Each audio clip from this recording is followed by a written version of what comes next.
As many of you know, we've taken a little break from foraging here at the Apothecary. Not only are we in that odd period in between, summer and winter forage goodies, but it's Halloween and we absolutely love Halloween. So last week we were making our haunted house. A lot of you joined us for the making of that. And in this video, we're going to be making our favorite Halloween DIY yet. So following the release of the new Hocus Pocus movie, which we absolutely loved, many of you messaged me asking if I do a video on the making of the spell book or book. Unfortunately, I didn't film the beginning of it because we were already halfway through making it when the request came in, but I will try and explain what I did. Now, this is just one of the kids' old books. I just molded the snakes on the side, the clasp, and the eyeball out of that fantastic plastic that you've seen us use in many of our other videos. It is literally just little plastic balls heated up with hot water, and then it's completely moldable and dries solid once it cools. To get the eyeball, I just used a half teaspoon measuring spoon. There were many different versions of the book that you could find images of on Google, but this is the one that we decided on in the end. So we got to making this book, and all I'd done with that one at this stage was covered it with PVA glue, and that was single ply toilet roll, and that was just the first coat. To get the studs that go on the spine of the book, I just used some more of that fantastic plastic. Now, I did film this bit so you can see how it works, and I used one of these jewelry making resin mold things. So all you literally do is add the beads to some boiling water. They go translucent. Stick them in your mold or mold them to whatever you want them to be. And then, as I said, as they cool, they dry solid. But when I marked up where I wanted these studs to go, I realized that my book wasn't actually as thick as I wanted it to be. So unfortunately, I had to sacrifice one of the thicker boxes that I'd kept aside to make the graveyard scene. But not to worry, I just traced that around and then cut that out, of course. Please excuse my little guy in the background. He's awfully excited today. So then I just hot glued that to the back of the book. Unfortunately, this is one of the times that my hot glue gun decided to be awkward and didn't want to work. But it did eventually, and now my book was the perfect thickness, or at least the perfect thickness for me. The first layer of toilet roll hadn't quite covered over all the plastic and the hot glue, and they're very, very hard to paint on. They don't take colour that well or paint that well. So I grabbed some PVA glue with a little bit of water mixed in, and I'm just going to give it a good coat. I do want it to have quite a lot on because the paper will soak it up and help it adhere better. So again, just popping the toilet paper on that layer of PVA and popping all the little bits in to make sure I get the shape. I do find if you put the paper on loosely, it makes it easier to get in all those bits. I then added a generous layer of PVA over it and popped book aside to dry for a while. But unfortunately, once he had dried, I realized that even the second coat hadn't quite covered properly. So I resorted to these sheets of gauze. Now, I do like the effect of covering the book over. Not only does it make it easier to paint on or possible to paint on, but it also gives it that leathery effect that the book actually has. I believe he's supposed to be made of little children's skin or something like that, but shh, we won't tell the kids that. And as this gauze doesn't split or come apart like the toilet roll that I was using, I did find it a lot easier to get it in between all those bits. So I just repeated the process that I did with the toilet paper, covered it with a generous amount of PVA glue, and then coat again on top. I also found that using the paintbrush with the coat on top helped me get it inside all of those cracks, so you could see the snakes and the eye and everything better.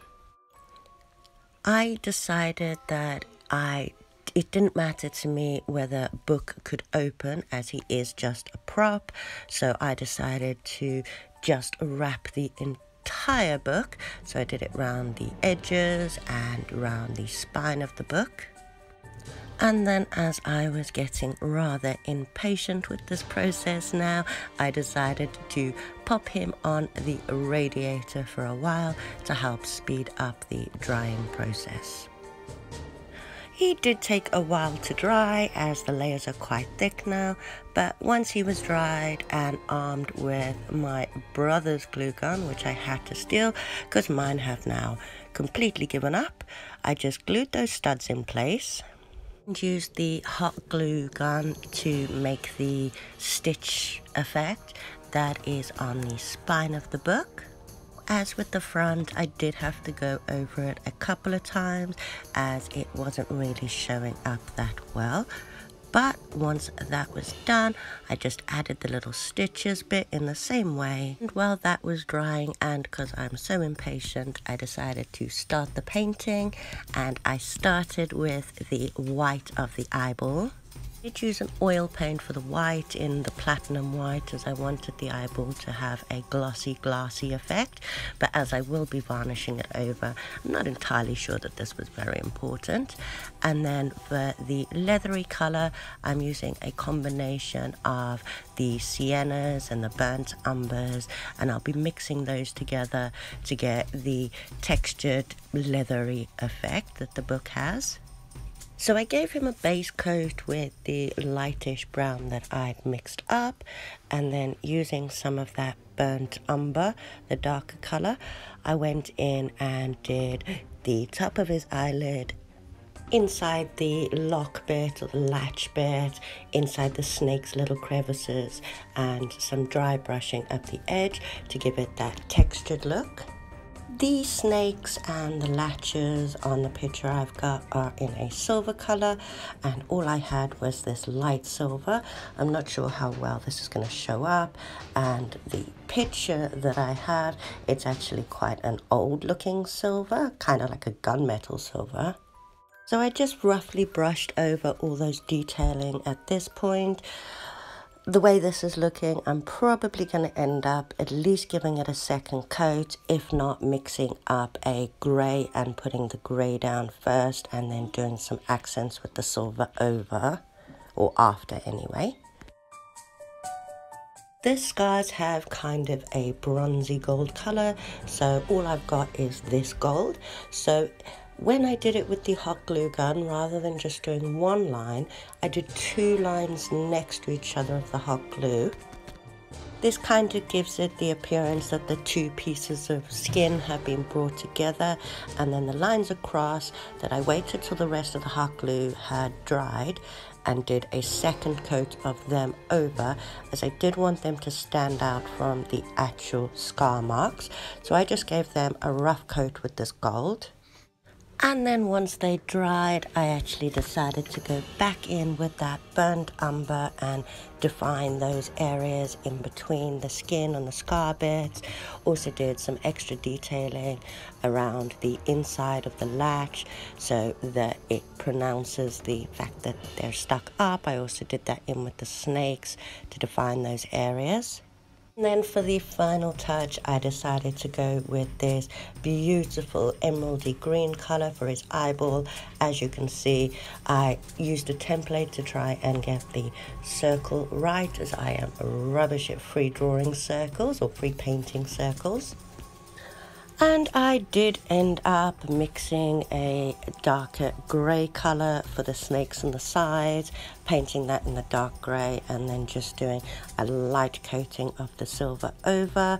It looked too new with just the silver, and it didn't quite stand out with the rest of the book, so I like it like this. Unfortunately, I didn't film it as I didn't finally make up my mind till about 1 o'clock in the morning, and I wasn't pulling out all the recording equipment then.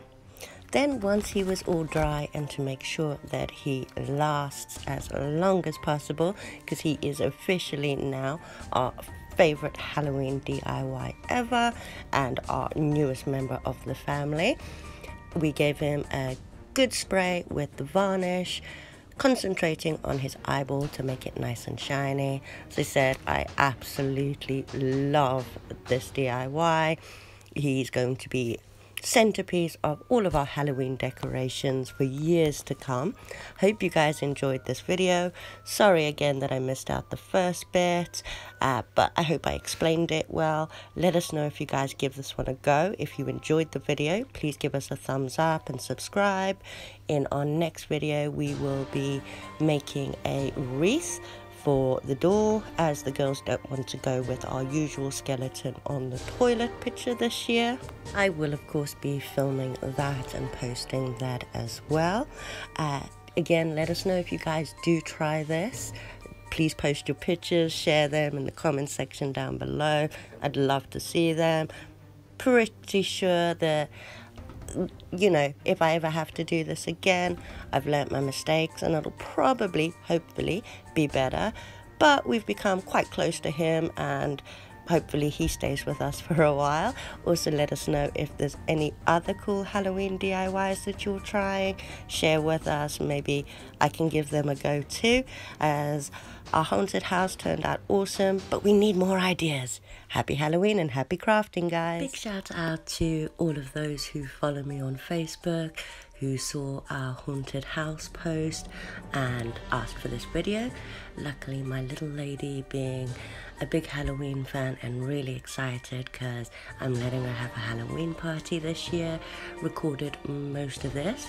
So please excuse the quality, and it is speeded up because it did take 3 days and over 3.5 hours in total, but it all came from nothing but 3 cardboard boxes, one really large one, a medium one, and this small one that I wanted to use for the entrance to the house.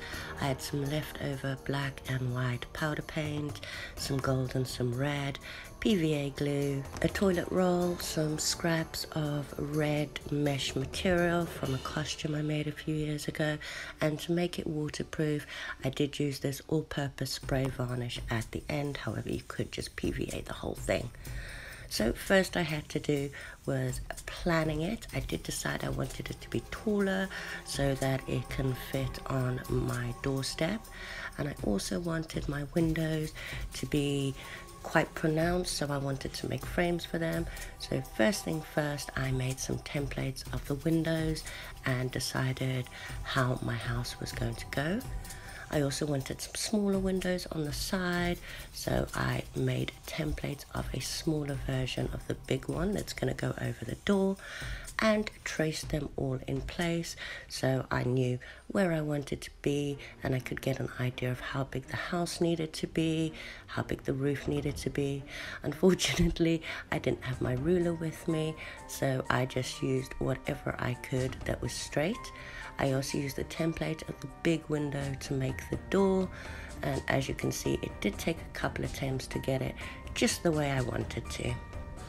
After a couple of remakes, I had it kind of the way I wanted to, so it was time to cut out the pattern and make sure that it all fit properly. See, this meant removing a few bits of cardboard. I do want the back to be closed as well, as I want it to be as waterproof as possible. Now, the Stanley knife that I stole off hubby wasn't quite sharp, so this process of cutting out all those windows took forever. But I did want the design and the pattern all sorted before I got to the painting section. So now I have all my bits ready. I'm going to go cut out the rest of the frames for those other windows while I set my little ones to the task of painting the bits that I've already done, as my hands are sore, especially after cutting out all of those little windows, and they like painting anyway. So I didn't film this bit, but that is the entrance done, and now we are going to match it to the rest of the house. So first thing I want to do is double check that everything fits in place, and I'll need to cut my roofs eventually, so I'm just going to give it a nice coat of black. This is the inside of the house, as I do want it to look spooky and I don't want anyone to be able to see the cardboard inside. So next I need to measure the sizes that I needed for the roofs, and as I was absolutely sick of using the Stanley, I borrowed my brother's paper cutter doodad to make sure that I got everything straight. And then just to give those a coat of black too. Now the paint doesn't seem to be adhering to this cardboard for some reason, so I'm just measuring out what I need. I want the roofs at the front to slightly overhang, but not at the back, in case I want to put it right up against a wall. So just measured all those bits that I needed and gave them a good coat of black as well, and popped them aside to dry while I painted the outside of the house. While that was drying, I got started on the roofs. Now I did want them to look like they had tiles on them, to have some texture. So using my very, very old glue gun that only works when it wants to, I did the shingle effect and popped them aside to dry. I realized I still had to cut out the back V section for that roof, so I just used the bit of cardboard from the front that I'd cut out as a template and cut that out, and one more test to see if, well, attempted to cut that out, and one more test to make sure that my roofs fit perfectly, which they do. I wanted the outside of the house to have a weathered effect, so I mixed some white with a little bit of black to get a grey, and with a dry paintbrush just brushed up and down to give it that weathered old house look. While that was drying, it is back to the roof, and it's really hard to paint over hot glue, so I mixed some PVA in with that grey and some extra water, and then onto the roof I'm just going to put a layer of the PVA and then just those separated sheets of toilet roll. So this was 2-ply, I only want 1-ply, and I'm just pushing those bits of toilet paper in between the shingles or tiles so that the bumpy effect is still going to be there. And then I'm just going to pop those aside to dry and go back to my house and stick down all of those frames to go on the windows. As you see, my little mascot has come. You've got to have a black cat in a haunted house. And apparently Snacks seems to think that I'm making this house for him. I then got little bits of that red mesh that I had, fabric that I had over, and on the inside of the house I'm just going to fold those over so that it gives a ruffled curtain effect, I guess. I do want, because I'm going to be putting lights in, I want them to shine through, but I still don't want anyone to just be able to see in. So I did the same with the door. And then for the big window above, I used 2 bits of that fabric so that I can open those curtains if I want to. One last check to make sure everything is in place and I've got all of those bits. And time to start sticking it down. So I did measure it out because I want to make sure it's perfectly square, and then started to stick all my bits down. Now I'm not sure if you can see, but I did leave a little bit of, well, you can see a little bit of the flap at the bottom of this one. You won't be able to see it under the windows, but it does give a more secure area for me to stick it to. Use some excess, well, not excess, use some more glue or the glue gun on that inside just to make sure that those 2 flaps stick together and it looks like one house rather than, you know, a house with a cut down the middle. And then I didn't get to film, or my daughter didn't film, the last section as she was out playing with her friends, but all I did then, once I'd made sure everything was tightly glued at the front, was added my roof bits. I did seal those up at each point as it is likely to rain. It always rains here on Halloween, and I do want the house to be waterproof, as I am going to have a speaker and a battery charger and a light in there. And then once that was all glued in place and I'd sealed all the edges under the roofs and everything with the glue gun, I just gave it a good spray with the spray varnish, the lacquer, to make sure that no water is going to be getting in it and this house isn't going to fall apart on us on a rainy Halloween evening. So the light is in there now. It's just a flashing disco light that my kids had. It looks really cute. We had so much fun making this house. I can't wait to get it out on Halloween. And let us know if you guys like this video. Give us a thumbs up. Let us know if you try, and any other cool Halloween DIYs that you are doing this year. I just did a spider web on the side of the entrance. I did decide against painting that in the end, as I thought it had a really cool effect in just a hot glue. Really enjoyed this, like I said, and I hope my girls love it and enjoy their Halloween party. And now I'm off to finish the book of spells from Hocus Pocus that is going to be one of our other decorations. I didn't film the beginning, but if you'd like to see the rest from this point, I will be doing a video on that after this. Almost Halloween, guys, and happy crafting. Hope to see you again soon. Bye.